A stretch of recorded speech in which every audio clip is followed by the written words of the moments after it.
I'm going to say something that will sound wrong at first.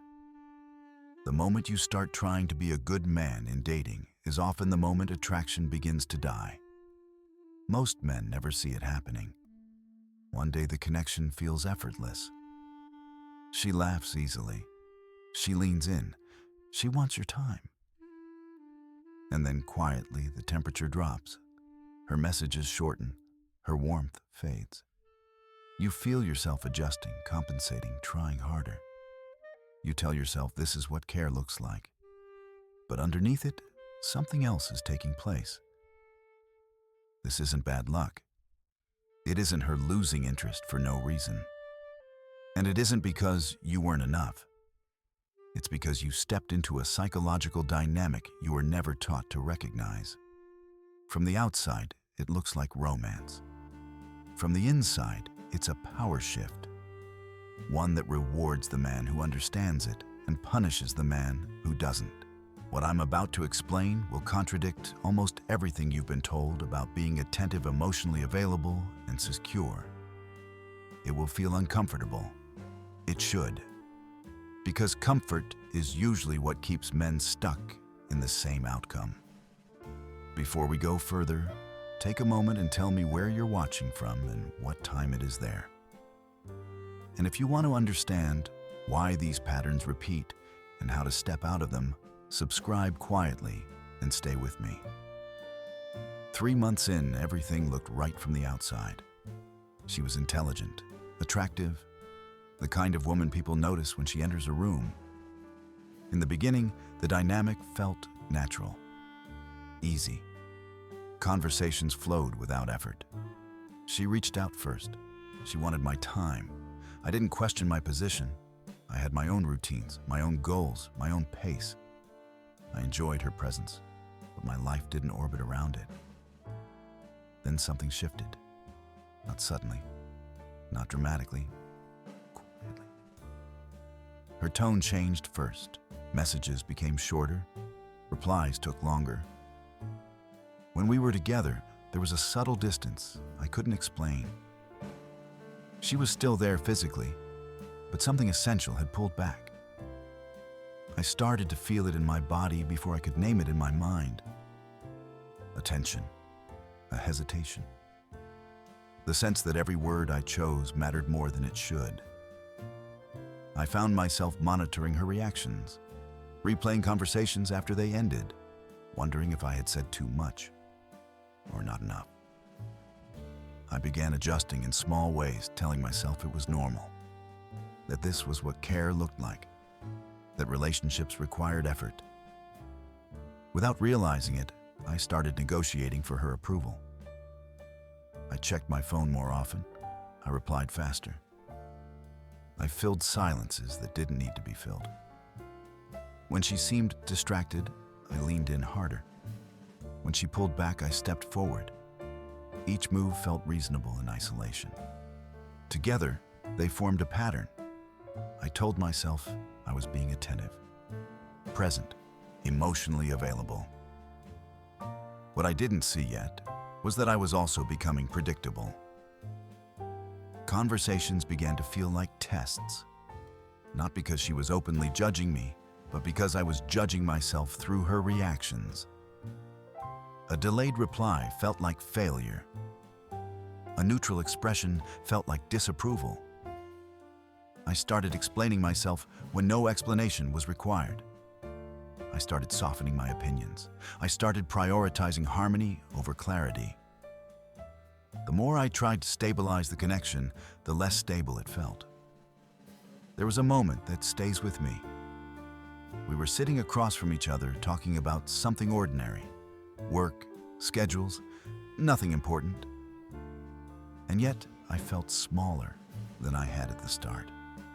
Less grounded, less certain. She was relaxed. I wasn't. She spoke casually. I chose my words carefully. That was the moment I understood something had inverted.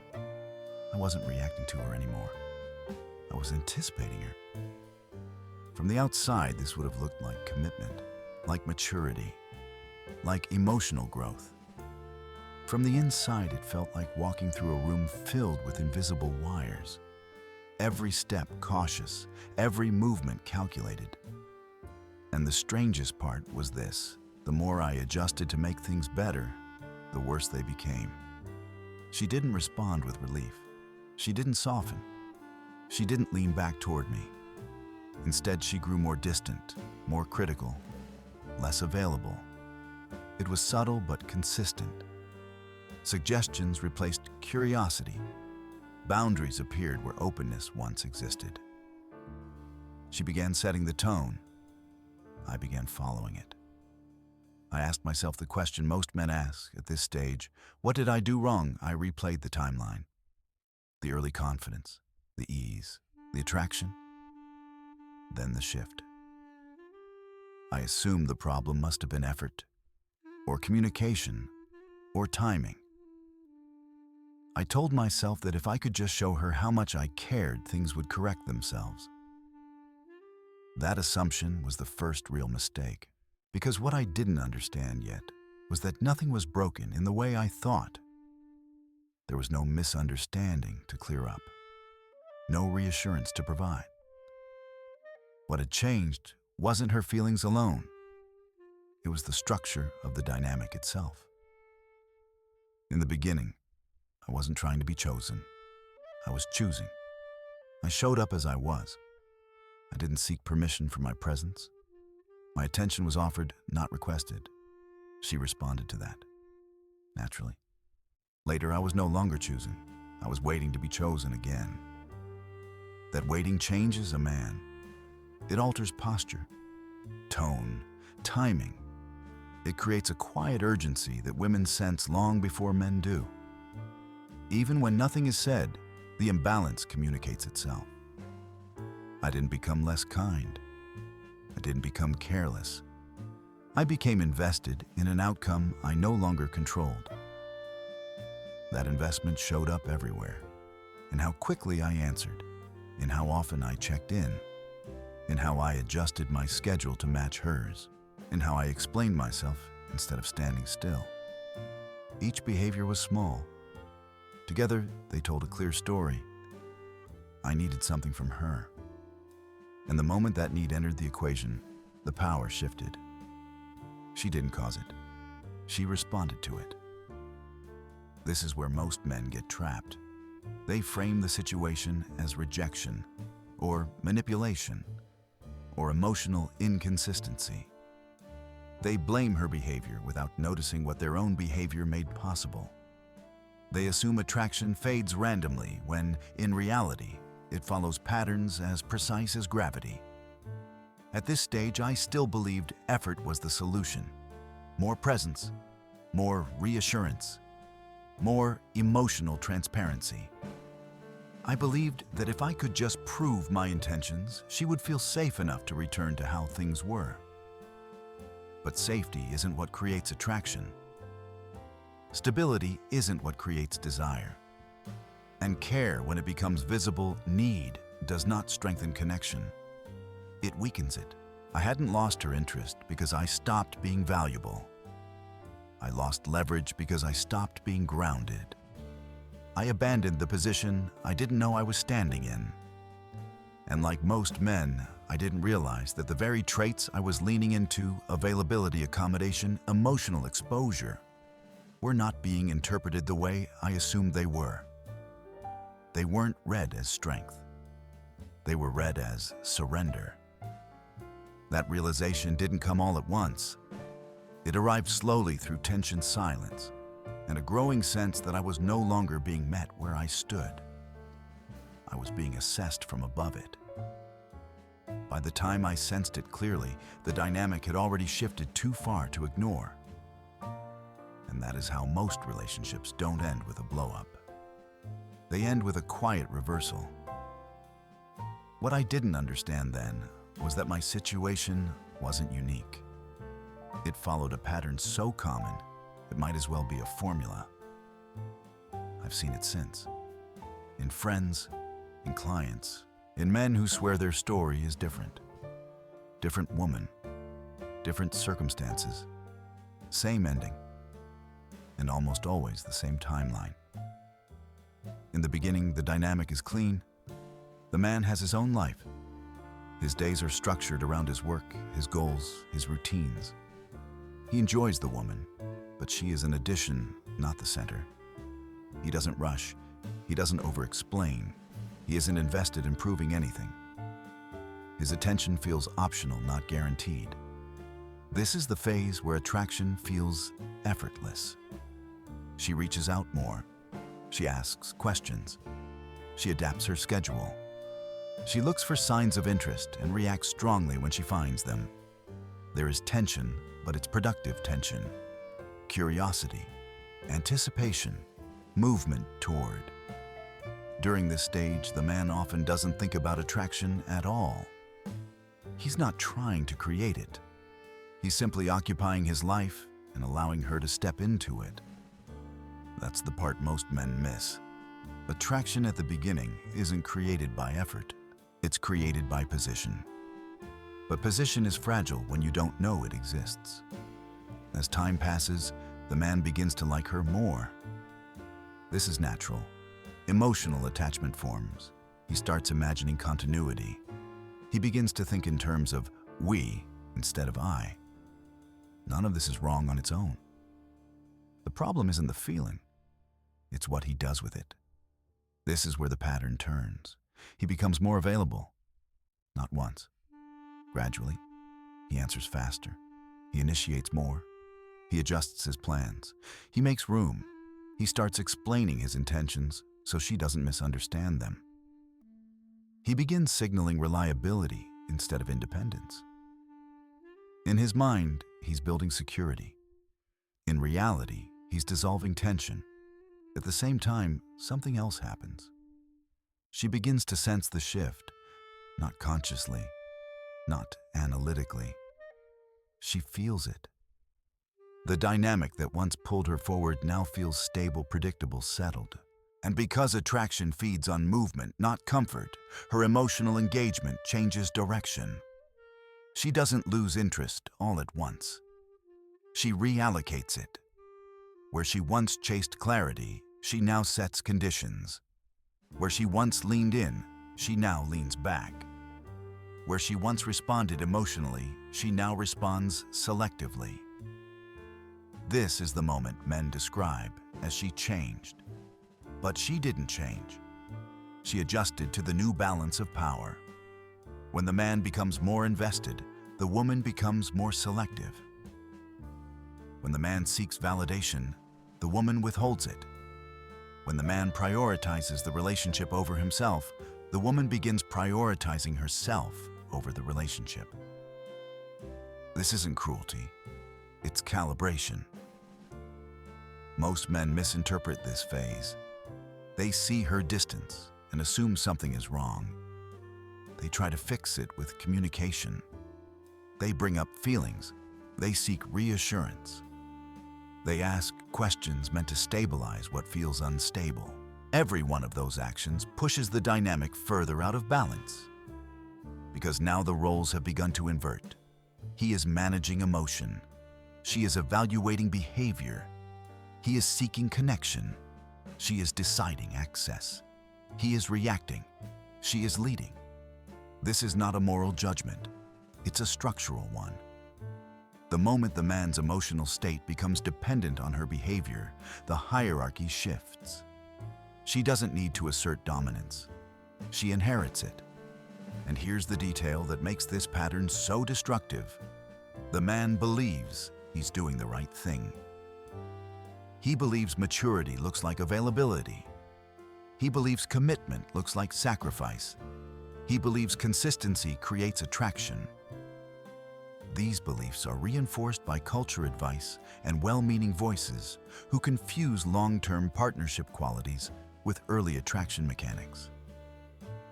What no one tells him is that attraction and stability are built on different principles. Stability rewards predictability. Attraction punishes it. When the man starts behaving like the relationship matters more than his direction, she feels it immediately. She doesn't articulate it. She doesn't need to. Her behavior adjusts to maintain emotional advantage. She becomes less expressive, less nurturing, less responsive. And the more she pulls back, the more the man steps forward. This is the loop. The man senses loss. He increases effort. The woman senses pressure.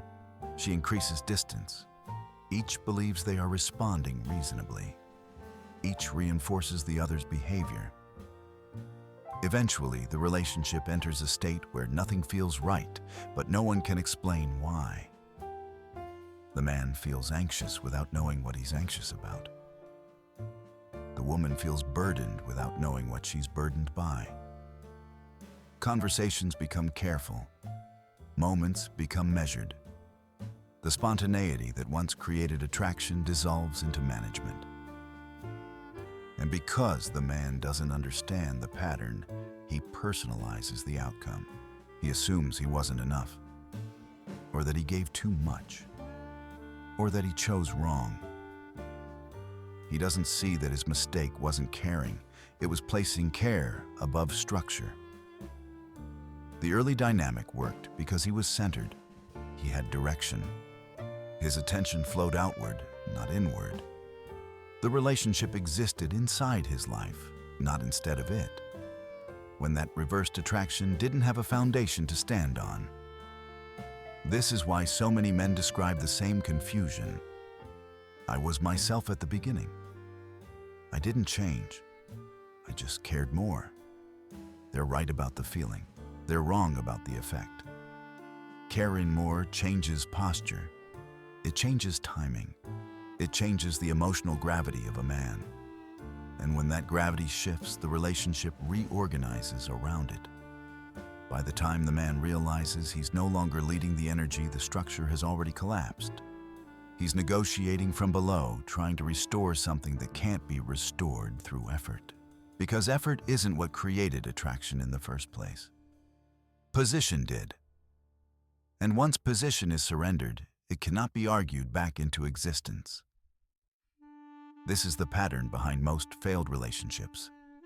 Not betrayal, not incompatibility, not lack of communication. A gradual inversion of roles driven by misunderstanding how attraction actually functions. And until a man sees that clearly, he will repeat it no matter how intelligent, kind, or emotionally aware he believes himself to be. Ket tus fan ba, tiep tuk yu, kau viet ju mot nghin jen, mot nghin hetram tu theo kui jin, fan bon. The inversion doesn't announce itself. There's no moment where roles are formally exchanged. It happens quietly through behavior that feels reasonable at the time. At first, I didn't notice that I had begun to carry the emotional weight of the relationship. I only noticed that I was thinking about it more, planning around it more, adjusting for it more. I told myself this was what investment looked like, that this was how men showed commitment. What I didn't see was that I had started adopting traits that shifted the polarity of the dynamic. I became more emotionally expressive. I shared uncertainty. I sought reassurance. I checked in to see where we stood. I prioritized her comfort over my direction. None of this felt weak to me. It felt honest. It felt open. It felt mature. But honesty without grounding does something subtle. It exposes dependency.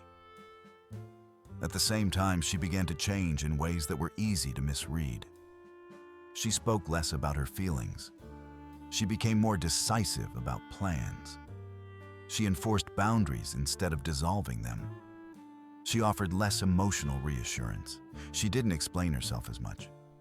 When I leaned forward, she stood still. This is the moment where most men think they need to step up.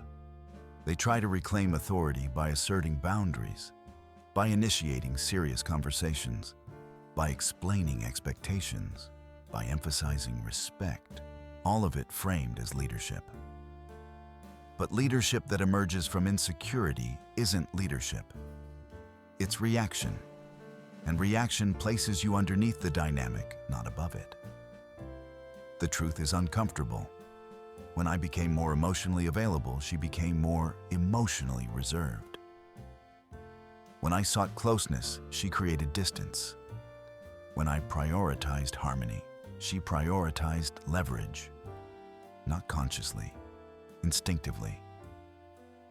This is where the language of masculine and feminine traits becomes useful not as ideology, but as structure. Masculine energy is directional. It moves forward. It doesn't ask permission to exist. It isn't reactive. It doesn't require validation to maintain its posture. Feminine energy is responsive. It moves toward. It engages emotionally. It seeks connection and expression within the frame that already exists. In the beginning, I embodied direction. She responded. Later, I began responding. She began directing. This is what role reversal actually looks like. Not domination. Not control. A shift in who holds emotional center.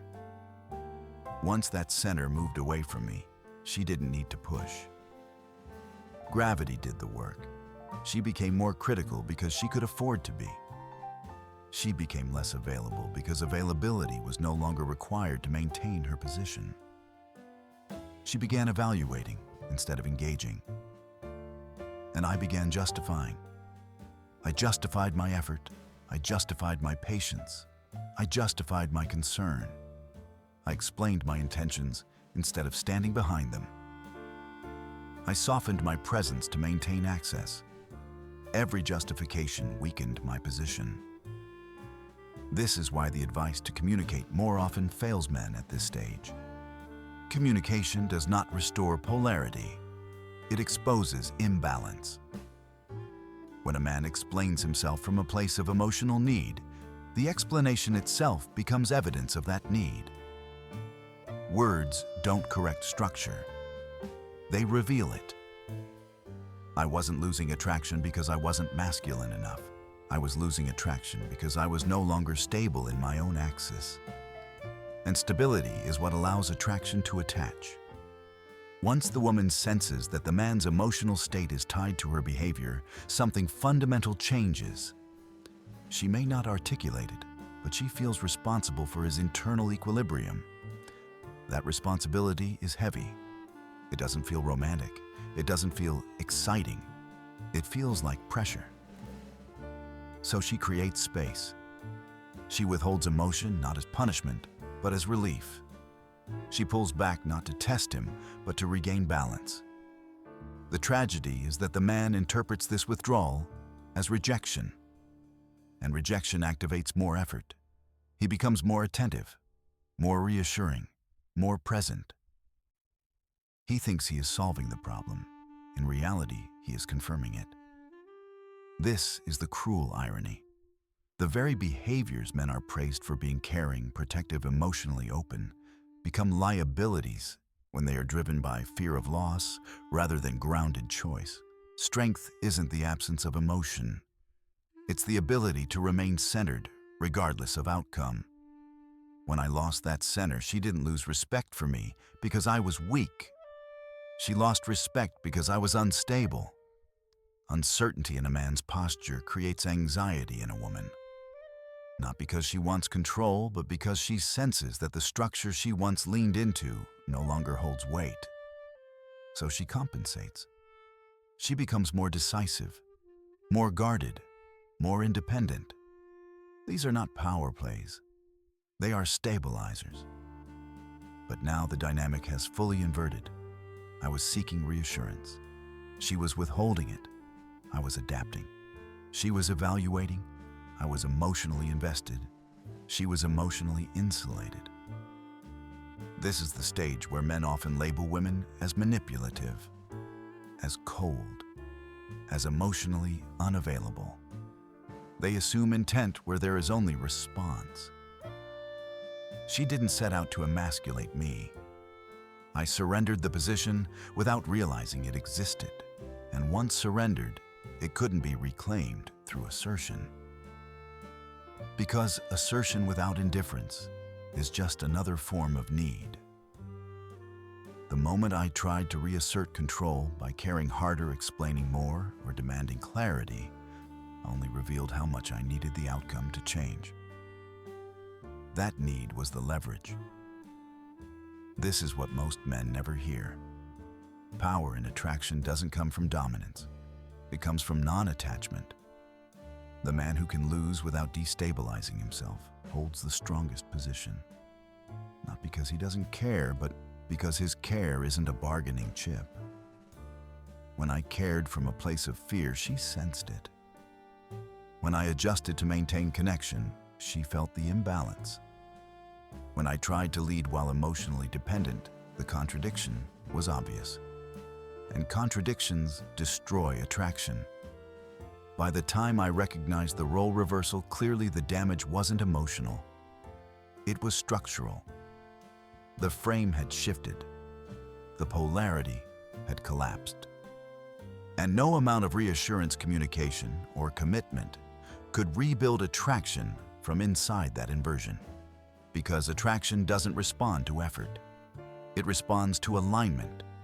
Once I stepped out of alignment with myself, the relationship followed.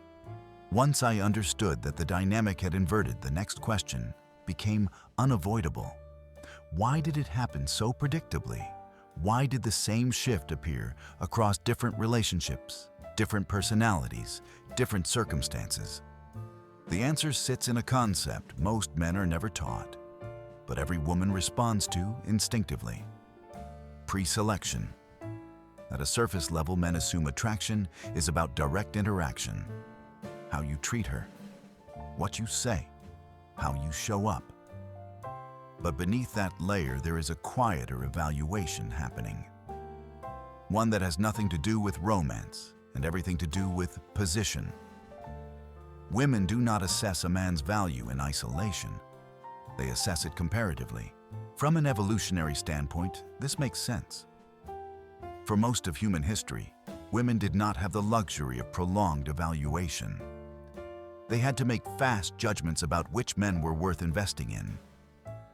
One of the most reliable shortcuts was simple: how other women responded to him. If women wanted him, he likely had something valuable to offer. If they didn't, there was usually a reason. That mechanism never disappeared. It modernized. Pre-selection is the signal that you are not new to attraction. That attention from women is familiar territory, not a rare event. It tells her that you are not hoping to be chosen. You are accustomed to choosing. When this signal is present, attraction flows easily. When it disappears, attraction collapses quietly. In the beginning, I signaled pre-selection without trying. I wasn't impressed by her beauty because I wasn't starving for it. I wasn't overly accommodating because my time already had value. I wasn't chasing because I had direction. Those behaviors told a clear story. I had options. Later, without realizing it, I erased that story. The moment I began centering her reactions, I started signaling scarcity. The moment my tone shifted, my timing accelerated, and my availability expanded, the signal changed. I no longer looked like a man accustomed to attraction. I looked like a man hoping not to lose it. That distinction matters more than most men can tolerate. Because pre-selection is not about bragging. It's not about mentioning other women. It's not about playing games. It's about the absence of urgency in your behavior. Urgency communicates that something is at risk. When a woman senses that she is the best you can do, or worse, the only thing holding your emotional stability together, attraction doesn't deepen, it weakens. Not because she is cruel, but because desire cannot survive where leverage is absolute. If she believes she has no competition, she has no reason to invest. This is where most men sabotage themselves. They think loyalty and exclusivity are what create safety early on. In reality, premature exclusivity removes tension before attraction has stabilized. In the early stages, a woman is always watching for signs, not of affection, but of familiarity with affection. She's paying attention to how you speak, how you move, how you respond to attention.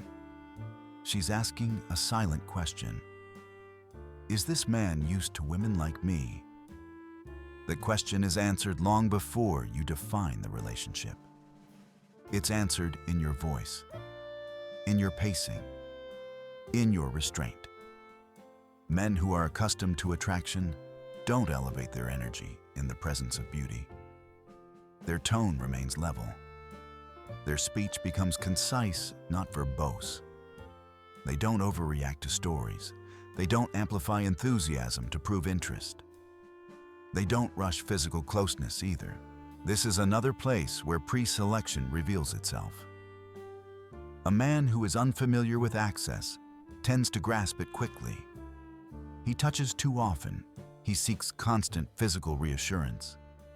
He collapses distance as fast as possible, afraid it will disappear. A man who is familiar with access doesn't hurry. He's comfortable with space. He understands that intimacy deepens through pacing, not pressure. This restraint communicates something powerful. It says physical closeness is a choice, not a craving. The same applies to availability. When a woman suggests plans, the pre-selected man doesn't rearrange his entire life to comply. He doesn't immediately agree to everything. Not out of disrespect, but because his schedule already reflects his priorities. His answers are calm, measured, sometimes indirect. Sure, that could work. I'll see how the day looks. Possibly. These responses don't signal disinterest. They signal independence. And independence is what attraction orbits. When I lost pre-selection, my behavior became eager, not dramatically, subtly. Enough to change the signal, enough to tell her that my life had begun bending around her. That bending is the problem. Once she senses that your center of gravity has shifted toward her, she stops moving toward you. She doesn't need to. You're already leaning. This is why pre-selection must be continuous, not performed, maintained. It isn't something you demonstrate once. It's something your entire posture communicates over time. And it isn't about dating multiple women to inflate ego. It's about refusing to collapse your world into one point too early. A man with options behaves differently even when he chooses one woman. His choices come from abundance, not fear. That difference is visible without explanation. The moment you begin acting as if losing her would dismantle you, pre-selection disappears. You become emotionally expensive. An emotional expense is not attractive. This is where the misunderstanding deepens. Men assume women want to feel needed. In reality, women want to feel chosen. Needing her removes the choice. Pre-selection preserves it.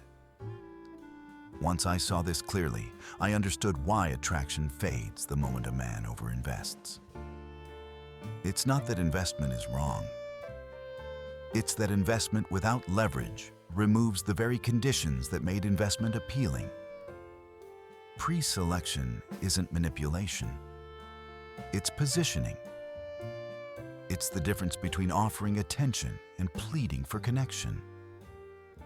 When attention feels rare, it has value. When it feels guaranteed, it becomes background noise. And the most dangerous moment in dating is when a man mistakes availability for virtue. Because virtue doesn't create desire. Position does. Pre-selection is not an abstract concept. It expresses itself through behavior so specific that once you see it, you can no longer ignore it. This is where most men fail, not because they lack value, but because they unknowingly broadcast the opposite of what they intend. There are three primary channels through which pre-selection is communicated. None of them require explanation. All of them are felt immediately. The first is vocal tone. Your voice carries more information than your words ever could. It reveals comfort, familiarity, and emotional position before content is processed. Men who are not accustomed to attention from attractive women betray themselves here almost instantly. They speak faster, their tone rises, they use more words than necessary, they overreact to details, they sound impressed. None of this is conscious, it's physiological. Excitement mixed with scarcity creates urgency, and urgency leaks into the voice. A man who is familiar with beauty does not elevate his energy in its presence. His tone remains steady, calm, economical. He does not fill silence. He does not rush responses. He does not mirror enthusiasm to prove alignment.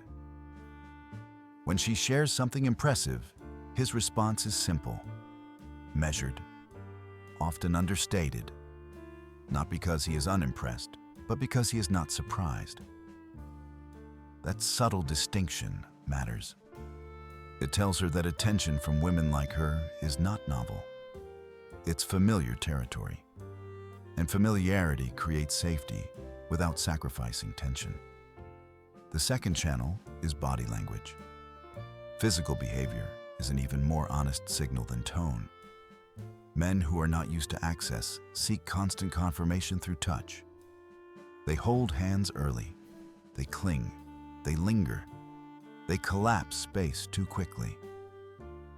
This behavior is often rationalized as affection. In reality, it's reassurance seeking.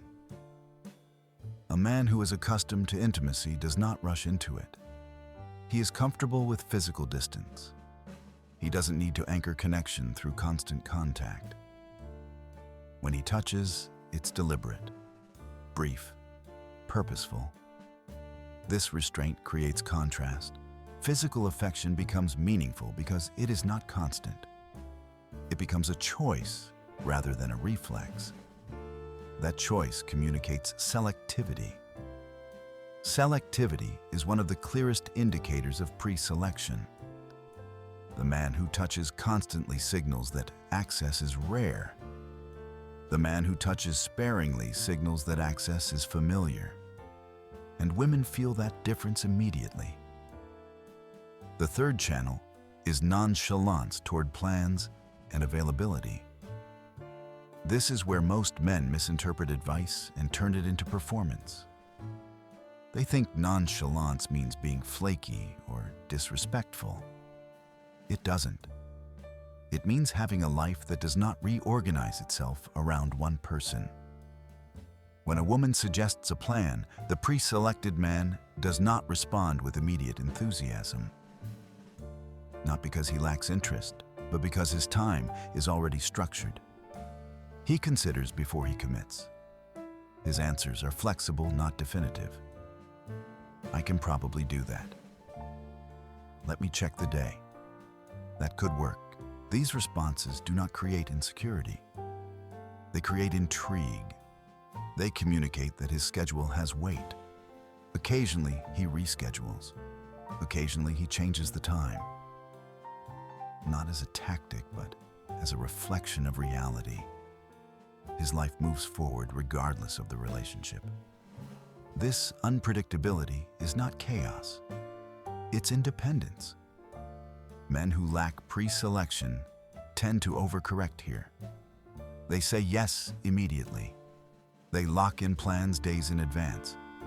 They make themselves consistently available to signal reliability. Reliability is admirable in structure. It is deadly in attraction when it replaces tension. When availability becomes guaranteed presence, loses value. What most men don't realize is that women are not evaluating what you say yes to. They are evaluating what you don't immediately accommodate. Boundaries are not created through refusal. They are revealed through prioritization. When your priorities are clear and self-directed, pre-selection remains intact. When your priorities bend reflexively, pre-selection collapses. The mistake is thinking these behaviors are manipulative. They are not. They are diagnostic. They reveal whether your life has gravity of its own. Pre-selection is not about pretending to have options.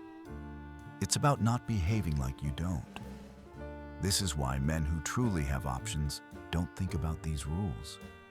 They live them.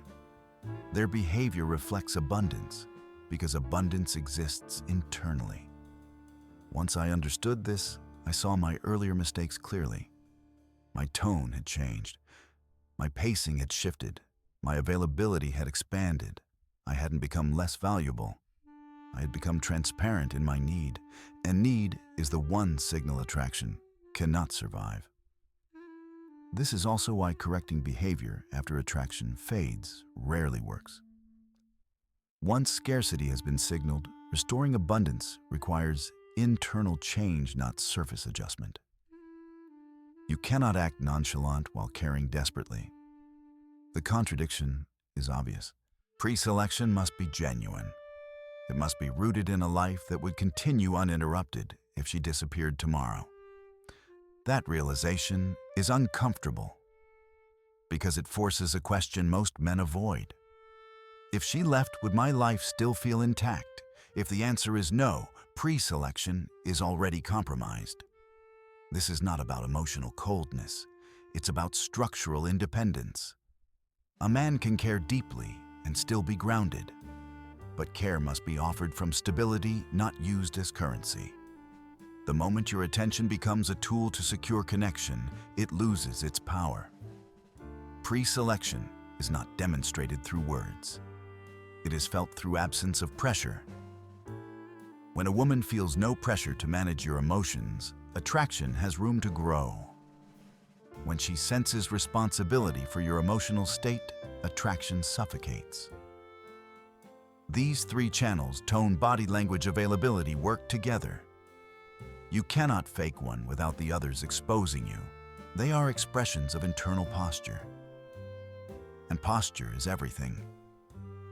Once I began correcting my internal orientation, returning focus to my direction, my work, my pace, my external behavior changed without effort. My voice slowed. My presence steadied. My time regained structure. That is the only way pre-selection can be restored. Not through strategy, through alignment. The second rule becomes controversial the moment it's stated, which is usually a sign that it touches something real. Never date only one woman at a time. Most men react to this emotionally instead of structurally. They hear betrayal, dishonesty, ego. They assume the rule exists to encourage careless behavior. It doesn't. It exists to prevent psychological collapse, because one is too close to zero. When you are dating only one woman in the early stages, she becomes your reference point, whether you intend it or not. Her responses determine your mood. Her availability shapes your schedule. Her approval becomes feedback on your value. That dependency forms quietly. And once it does, pre-selection disappears. From her perspective, the calculation is simple. If no other women are involved, she assumes there are no other options. Not because she has proof, but because the absence of competition is itself information. Women do not evaluate men in isolation. They evaluate them socially. If you are the only one showing interest in her, she doesn't feel chosen. She feels responsible. And responsibility is not romantic. When a woman senses that she is your sole emotional focus, the dynamic shifts immediately. She may enjoy the attention at first, but soon it becomes weight. She feels watched, evaluated, needed, so she pulls back. This withdrawal is often misinterpreted as manipulation. It isn't. It's pressure relief. The presence of other women, real not advertised, changes everything. Not because of jealousy, but because of calibration. When she knows even subconsciously that your time and attention are not scarce because of her, but because they are already allocated, she adjusts her behavior. She becomes more responsive, more engaged, more intentional. This is what social proof actually does. It removes the illusion that she is doing you a favor by being there. And when that illusion disappears, attraction stabilizes.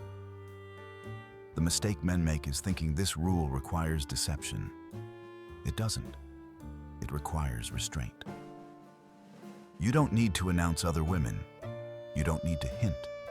You don't need to provoke insecurity. You simply don't rush exclusivity.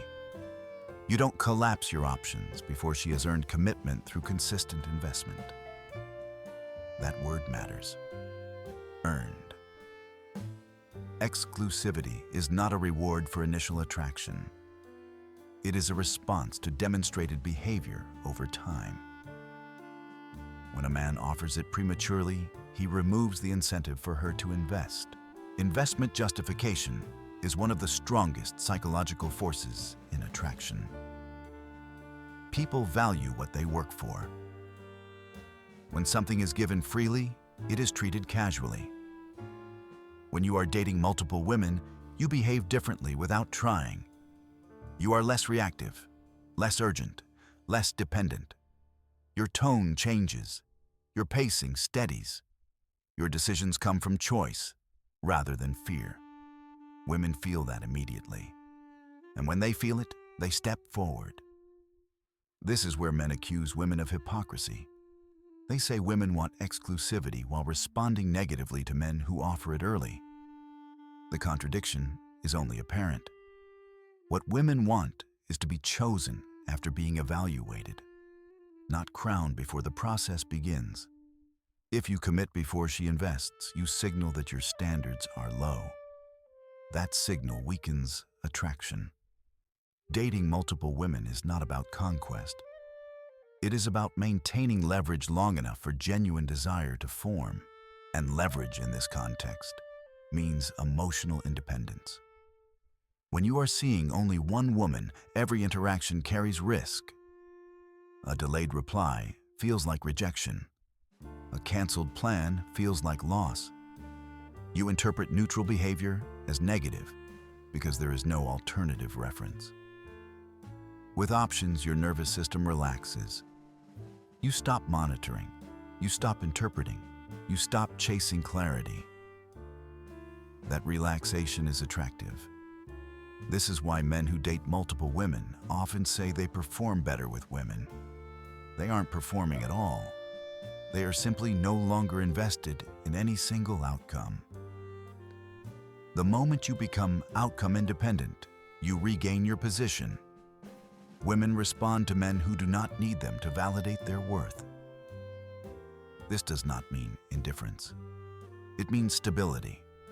And stability allows attraction to attach without pressure. There is another uncomfortable truth here. Women are deeply influenced by competition even when they deny it. Not consciously, instinctively. When she senses that other women find you desirable, she reassesses you. She begins to wonder what she might be missing. She pays closer attention. She invests more energy. This is not manipulation. It is basic human psychology. No one wants what no one else wants. The man who is chosen by many is perceived as having value. The man who is chosen by none must explain why. When you remove competition, you remove urgency. And without urgency, attraction slows. This is why many relationships lose intensity after exclusivity is established too early. The chase ends before the bond forms. The woman settles into evaluation mode while the man settles into investment mode. That asymmetry kills desire. The correct sequence matters. Interest, evaluation, investment, commitment. Most men invert it. They offer commitment to secure interest. They invest to reduce uncertainty. They evaluate after attachment forms. By then, the structure is already compromised. Dating multiple women corrects the sequence naturally. You do not commit because you cannot. You do not invest prematurely because your time is divided. You evaluate calmly because there is no urgency. And when a woman wants exclusivity from that position, it means something. It reflects desire, not convenience. This rule protects men from themselves. It prevents them from anchoring their emotional stabilities to one person before that person has demonstrated consistency. It preserves pre-selection without performance. It keeps behavior aligned with abundance. Once I understood this, my perspective shifted completely.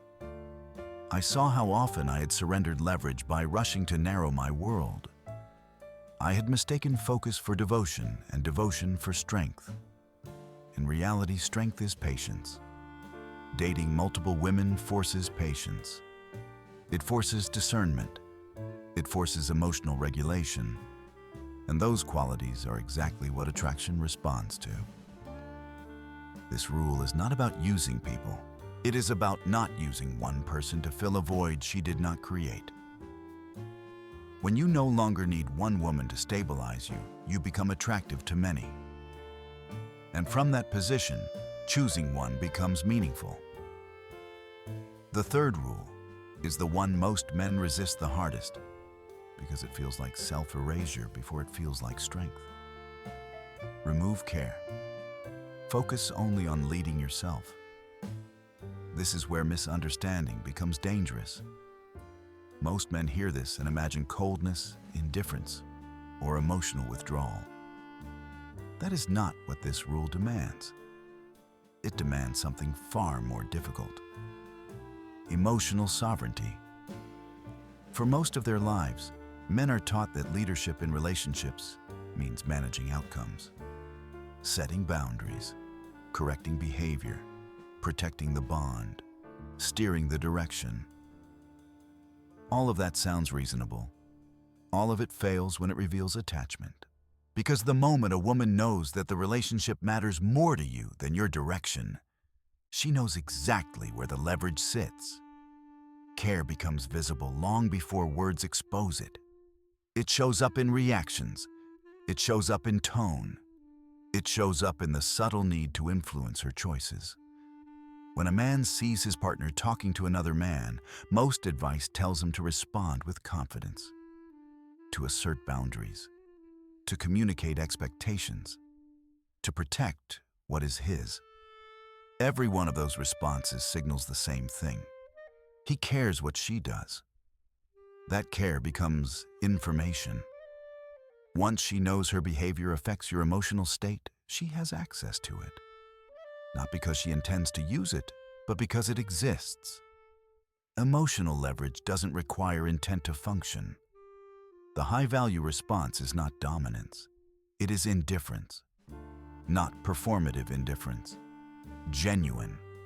If she talks to other men, she talks to other men. If she goes out late, she goes out late. If she disappears for days, she disappears. None of it disturbs your internal state. Not because you are numb, because you are centered. This is what men misunderstand. Removing care does not mean removing standards. It means removing emotional dependency. You do not correct her behavior. You observe it. You do not react to distance. You mirror it. You do not chase clarity. You let patterns reveal themselves. This shifts everything.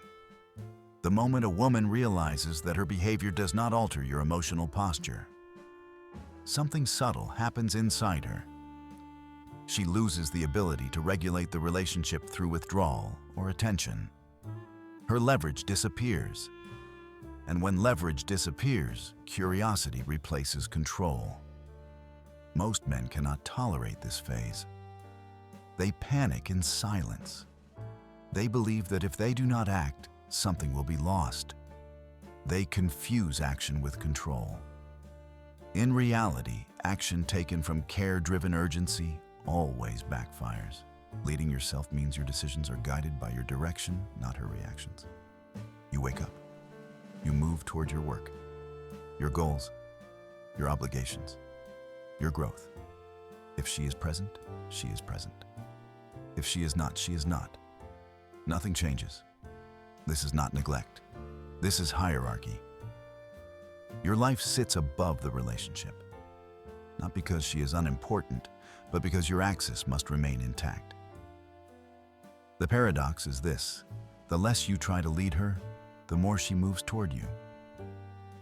Because leadership that does not require compliance is the only kind that holds weight. When a man stops managing a woman's behavior, she is forced to manage her own interest. And interest cannot be negotiated. It either moves or it doesn't. This is where another misunderstanding appears. Men think women want finished men, complete men, perfectly regulated men with clear boundaries and unshakable certainty.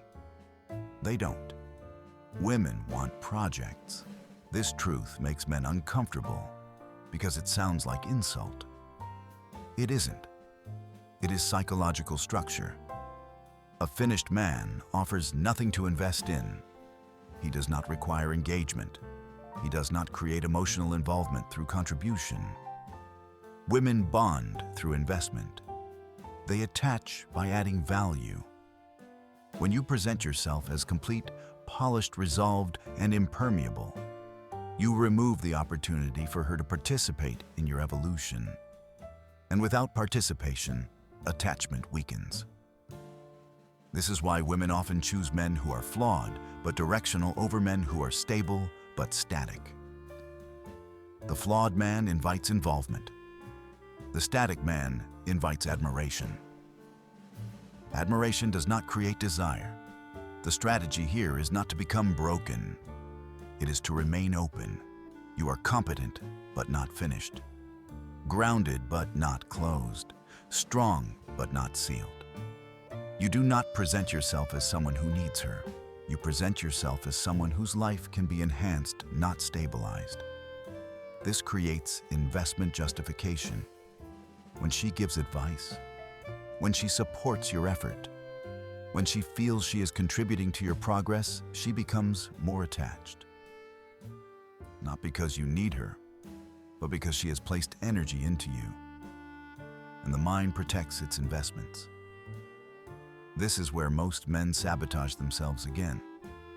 They either become overly independent and emotionally absent, or overly open and emotionally dependent. Both extremes kill attraction. The balance is this: you care about your life more than the relationship, and you allow her to engage with that life without controlling it. When she pulls back, you do not pursue. When she steps forward, you do not reward her with collapse. You receive her presence without altering your direction. This is emotional neutrality, and emotional neutrality is rare. Most men fluctuate with her moods. Warm when she is warm, cold when she is cold, anxious when she withdraws, relieved when she returns. That volatility makes a man easy to read and easy to manage. The man who remains steady regardless of her behavior becomes unpredictable in the only way that matters. She can't regulate him. She can't control the emotional tempo. She must decide whether to invest or disengage. And when a woman is forced to choose instead of influence, attraction either deepens or dies cleanly. This is what removing care actually does. It clarifies. It removes the gray area where manipulation, confusion, and anxiety thrive. When you stop caring about outcome and start caring about alignment, everything simplifies. You no longer need to assert boundaries. Your behavior sets them. You no longer need to demand respect. Your posture earns it. You no longer need to protect the relationship. The relationship must protect itself by meeting your standards. This is not cruelty. This is clarity. And clarity is the foundation of genuine desire. Once you understand emotional neutrality, the rest of female behavior becomes easier to read. Not kinder, not softer, clearer. Most men misunderstand what women are actually withholding in the early stages of dating.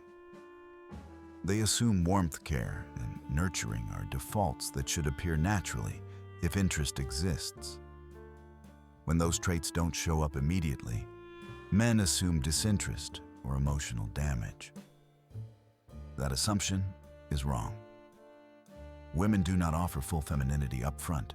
They ration it, not as punishment, not as manipulation, as evaluation. In the beginning, a woman is observing how you respond to absence, to restraint, to ambiguity. She is watching to see whether you chase what is withheld or remain grounded without it. Most men fail this test immediately. They interpret emotional distance as a problem to solve. They increase effort. They offer more help, more reassurance, more availability. They believe they are earning closeness. What they are actually doing is teaching her that withholding works. The moment she sees that reduced warmth increases your pursuit, the dynamic locks in. She continues withholding because it grants her leverage, not consciously, structurally. If you mirror her distance instead of compensating for it, something different happens. She becomes uncertain, not insecure in a dramatic way, curious. She begins asking herself questions she didn't need to ask before. Is he affected by my absence? Is he waiting for me to reach out? Does he care less than other men? That internal questioning is powerful. It shifts focus inward. When a woman is focused on her own value in your eyes, attraction grows. When she is focused on managing your emotions, attraction dies. This is why emotional neutrality is essential during early withholding. You remain pleasant, engaged, present when together. But you do not pursue warmth that has not been offered. You do not ask for more. You do not negotiate. You let her decide whether to step forward. When she does, femininity appears. Not because you earned it through effort, because she chose to invest. This is the point where most men make another critical error. They assume that now they should reciprocate fully, increase care, increase presence, increase commitment. That impulse resets the cycle. Instead, you receive her investment without changing your axis.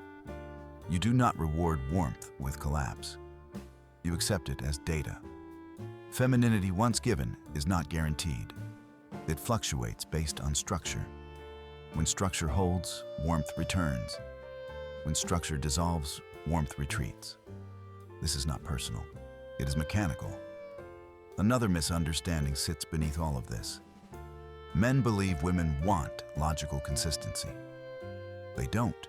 They want emotional stimulation. Logic and emotion operate on different timelines. What makes sense to a man often produces the opposite emotional response in a woman. Consistency feels safe. Predictability feels boring. This is why men who do everything right often lose attraction. They remove friction. They remove mystery. They remove uncertainty. Emotion feeds on movement. Unpredictability does not mean chaos. It means variance. Sometimes you are available. Sometimes you are not. Sometimes you agree. Sometimes you don't. Sometimes you respond quickly. Sometimes you take time. These shifts create emotional engagement. The woman must stay attentive to understand where she stands.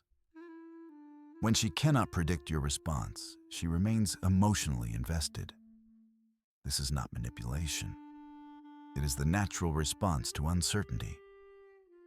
Men hate this concept because it contradicts fairness. But attraction is not governed by fairness. It is governed by tension. The man who is always available, always agreeable, always consistent, removes tension entirely. The woman relaxes. And relaxation, while pleasant, does not generate desire. This is why women often say they want stability, but respond to men who are slightly out of reach. The desire for stability is conscious. The attraction to challenge is instinctive. You cannot negotiate instinct. You can only structure around it. Emotional nonchalance is the most powerful structure a man can adopt. Not because it controls her, but because it frees him. When you genuinely do not care about her behavior, you cannot be manipulated by it. When she withdraws, nothing happens. When she tests, nothing happens. When she seeks reaction, nothing happens. And because nothing happens, the behavior loses function. This forces her to shift strategy, not deliberately, automatically. She can no longer regulate the relationship by giving or removing attention. She must engage directly or disengage completely. That clarity is threatening to women who are used to control, but it is attractive to women who are capable of investment. Here is the subtle but critical point. Emotional nonchalance does not make her feel rejected. It makes her feel evaluated. She senses that her presence is welcome but not necessary, that her behavior is observed but not chased. That feeling triggers a different question. Am I adding value here? That question drives feminine investment. Once a woman starts trying to add value, attachment accelerates. She offers support. She offers care. She offers availability. Not because you demanded it, because she decided it was worth offering. This is why men who understand these dynamics appear effortlessly attractive.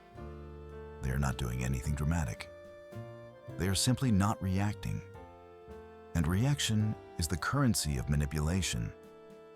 The absence of reaction creates stability. The absence of stability creates movement. This paradox confuses men until they experience it firsthand. You do not win attraction by convincing. You allow attraction by not interfering with it. This is the final inversion most men must accept. The less you attempt to manage the relationship, the more authentic the relationship becomes. When you remove care, you remove pressure. When you remove pressure, you restore polarity. When polarity exists, desire returns, not because you chased it, because you stopped obstructing it. What all of this points to is a lesson that reaches far beyond dating. It's about where you place your center of gravity in life. Many people move through the world quietly negotiating for permission to feel secure, valued, or chosen. They attach their emotional stability to outcomes they don't control, other people's moods, attention, approval. Over time, that habit erodes clarity. Not because life is unfair, but because dependence always distorts perception. Real strength is not loud. It isn't reactive. It doesn't need to prove itself. It comes from building a life that remains intact, even when something meaningful is uncertain or gone. When your direction is clear, relationships stop feeling like tests. They become invitations. When your sense of worth is internal, rejection loses its power to define you. And when you no longer need to be chosen, you begin choosing more honestly. This doesn't make you cold. It makes you precise. You stop chasing intensity and start valuing alignment. You stop asking whether you're enough and start asking whether something fits. That shift changes how you love, how you lead, and how you stand alone when you need to. If this perspective resonates with you, I'd like to hear where you're watching from and what this made you reflect on. Leave a comment and share your thoughts. And if you want more conversations like this, calm, grounded, and honest, subscribe to the channel and stay with me.